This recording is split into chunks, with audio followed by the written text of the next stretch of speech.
Hello, my name is Tarina. This is Yoga for Healthy Hips. Making your way to the center of the mat, facing the long edge of your mat today.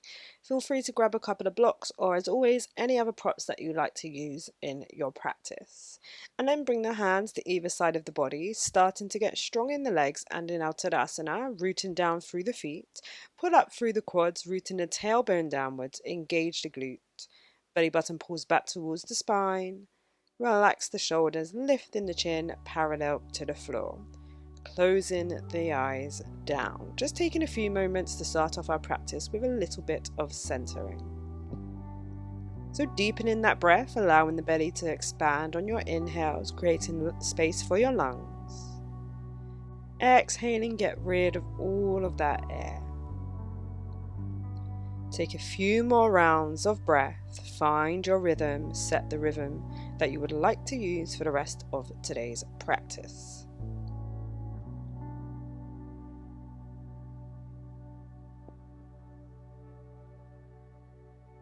And after your next exhale, gently flicker those eyes back open into the room. Start to shuffle the feet out a little bit wider, your toes come wider than the heels. Bring the hands to heart center and gently start to sink those hips down in between the legs, knees drop out towards the side. If this is really uncomfortable or your heels come off the floor quite a bit, place in a block underneath the sit bones, bringing the floor a little bit higher to you. Keeping those hands pressed together at heart center, using the arms to push the knees out a little bit further. Maybe take a few rocks from side to side, start to get comfortable in this position. Taking your time to find some comfort in this position as it's our first hip opening pose of today's practice. Feel free to take your time. And then once you have started to get comfortable, really start to squeeze the glutes so you can open the legs a little bit more while extending the hands out in front of you. Keep squeezing the thighs back. Then bring those hands back to heart center, push into the floor with the feet so you come back to a standing position. Reach those hands up overhead for an Urdhva Hastasana and exhale, sink back into your Malasana, your Yogi squat. We're going to do this 10 more times. Inhale, press into the feet so you can extend up to your Urdhva Hastasana, gaze follows the thumbs. Exhale, sink those hips down as far as you can without lifting those heels off the floor. Inhaling, coming up. Exhaling, making your way back down. Keep pressing the legs outwards. Really nice. Keep going. Use the feet and the resistance of your mat to press up. And using the breath to get a little bit deeper as you sink the hips back down. Inhale, coming up. Exhale, squeezing those legs outwards to create space for the body. And again, inhaling. Exhaling. 3 more, we're almost there. Keep breathing, keep using the breath. Trying to keep the movement slow and steady.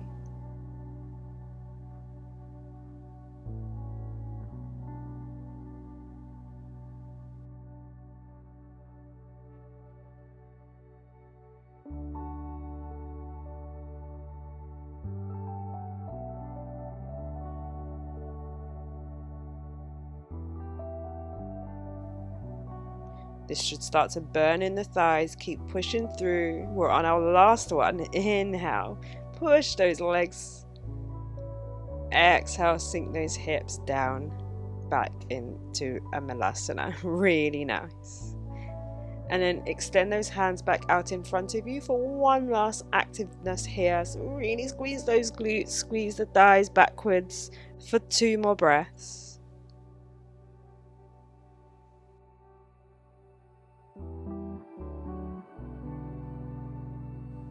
And then release those hands towards the floor. Move those legs towards the right so you can come to a low lunge position with the right leg at the top of the mat.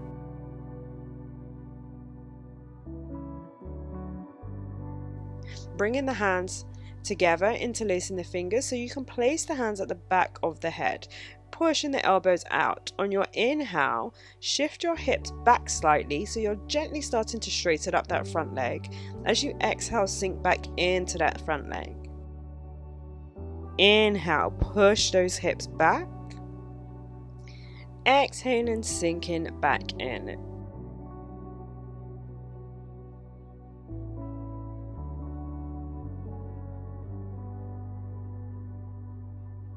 Three more times. Inhale, coming up. Use your exhale to sink in. Two more.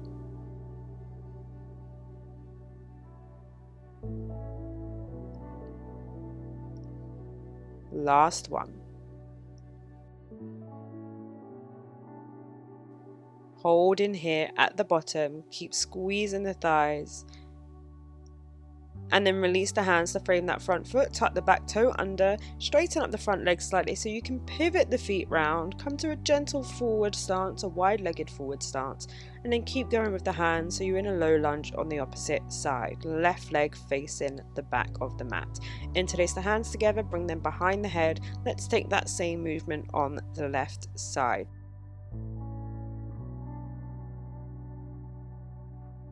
Take an inhale, pushing back slightly in that left leg. Exhaling, sinking back into the hip. Trying to keep the hips as square as you can, so pulling that right hip forward, left hip backwards.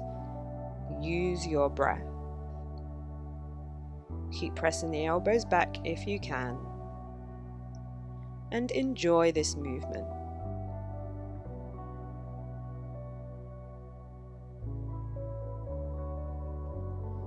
Three more.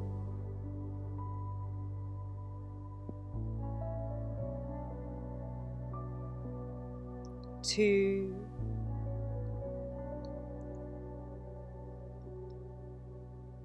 And last one. Hold in here in your low lunge for one more breath.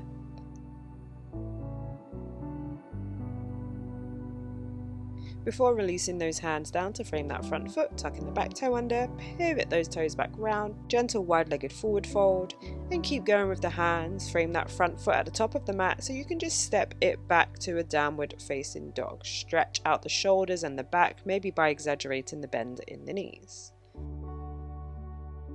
Then come to find your normal downward facing dog. Take an inhale. Reaching that right foot up and back behind you, opening up the hip so the right heel drops towards the left glute. Reach that knee up towards the ceiling. Try to keep the shoulders as square as you can. The left heel continues to reach down towards the mat. Extend that foot back up to the ceiling so you can release it. Bringing the knee through knee to chest, place it at the top of the mat. Bringing the hands to the inside of that foot this time. Option to stay here on the hands, otherwise you can grab your blocks, maybe lowering down onto the elbows. If you don't need your blocks, making your way towards the floor. If you can, keeping that back leg nice and active for today, so lifting up through that knee, try to take the kink out of the knee for me, pushing through that back heel, still reaching forward with the crown of the head.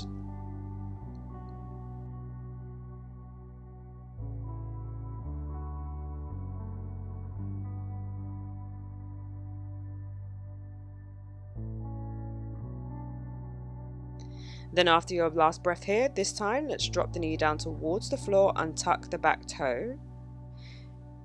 Maybe coming up with the torso slightly so you can release the right leg outwards, so we're rolling onto the outside edge of that right foot. If you can, maybe lower back down onto the forearm of that left hand. Option to place the right hand onto the right thigh to press it out to the side a little bit more.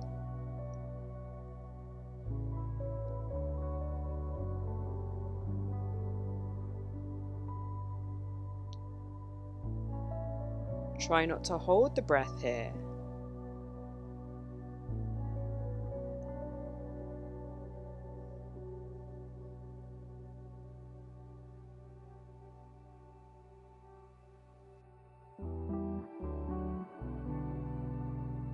And then eventually coming back up to the hands if you weren't there already. Tucking the back toe under, pressing back to a downward facing dog. Wiggle those legs out if you need to. Again, feel free to have an exaggeration in the knees.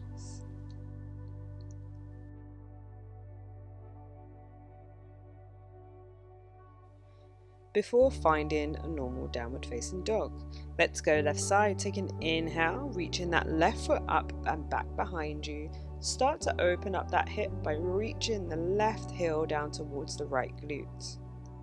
Pressing chest back towards the thighs. Open up that hip a little bit more. Then extend that foot up and back before bringing the knee towards the chest so you can place the foot to the outside edge of the mat. Hands are on the inside of that left foot. Again, trying to keep that knee lifted off the floor.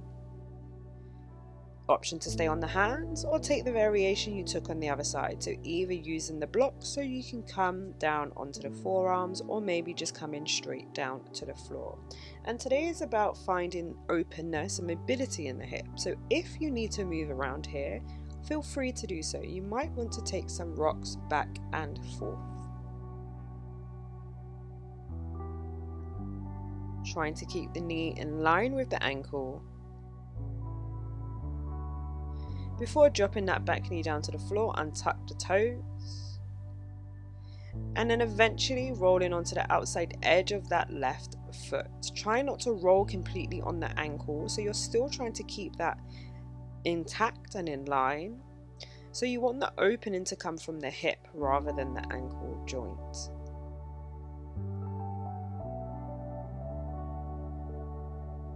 Hold in here.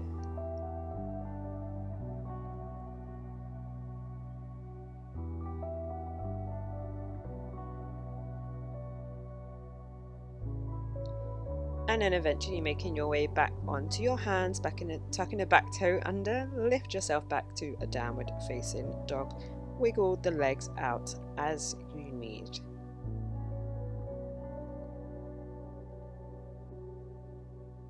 And then finding some stillness in your downward facing dog and holding here for a few breaths, opening up the legs.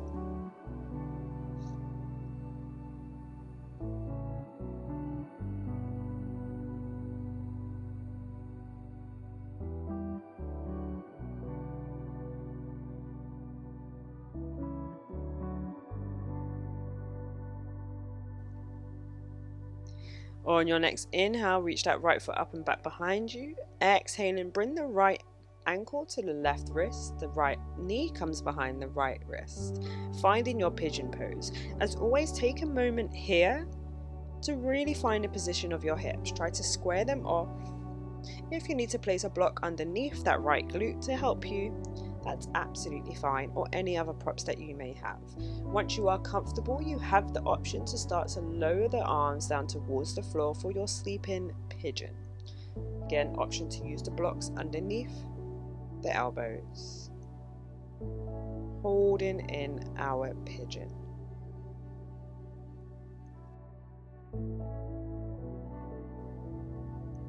We're going to be holding our pigeon pose a little bit longer than some of the other poses to really start to open up the hip. So finding something that is comfortable for you, or as comfortable as you can in this pose, to get through the next 40 to 60 seconds in this pose.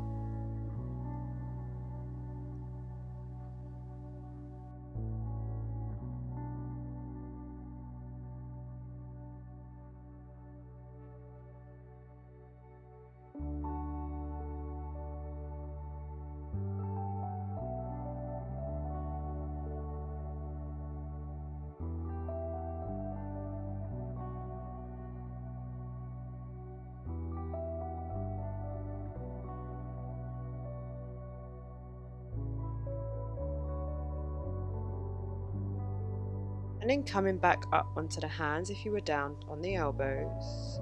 Tucking the back toe under, lifting the hips up and back for a downward facing dog. Press the right heel all the way into the mat.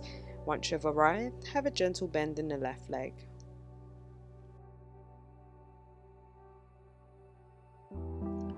Getting ready to go on the opposite side. Take an inhale, reach that left foot up and back behind you. Exhaling, this time bringing the left ankle behind the right wrist, left knee behind the left wrist.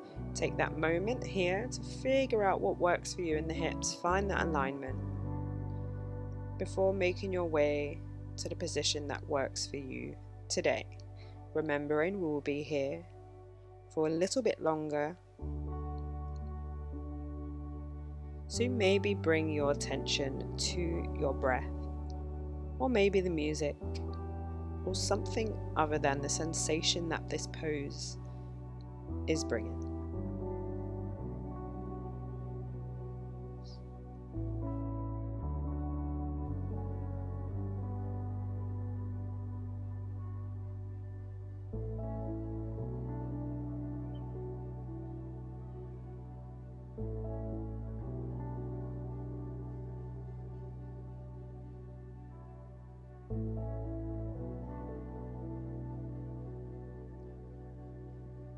Taking 2 more deep breaths in our sleeping pigeon.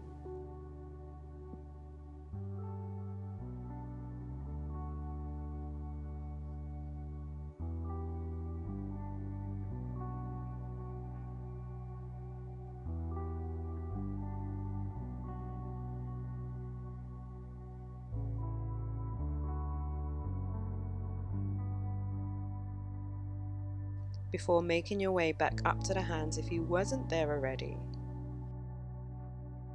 And this time just rolling over to the left side so you can release the right foot out in front of you, wiggle the legs out if you need to, before making your way onto your back. Bringing those knees towards the armpit so you can grab hold of the outside edges of the feet, finding your happy baby, our last hip opening pose. Pulling those knees down towards the floor, have a rock from side to side. No need to be really intense here. Just enjoy the openness that you've created throughout the rest of the class.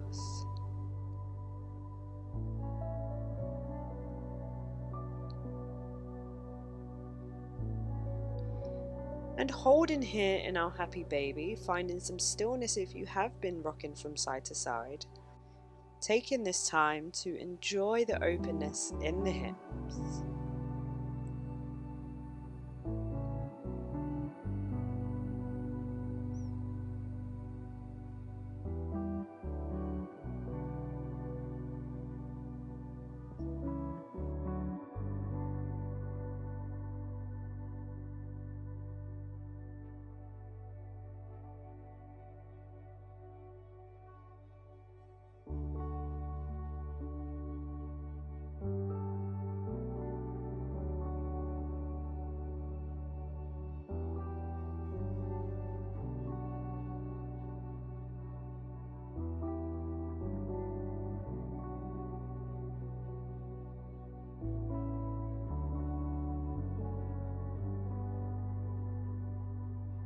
And then eventually bringing the soles of the feet flat on the floor. Bring them about hip distance apart, maybe slightly wider, so you can drop the knees together in the center of the mat. Taking a modified Shavasana to end today's practice.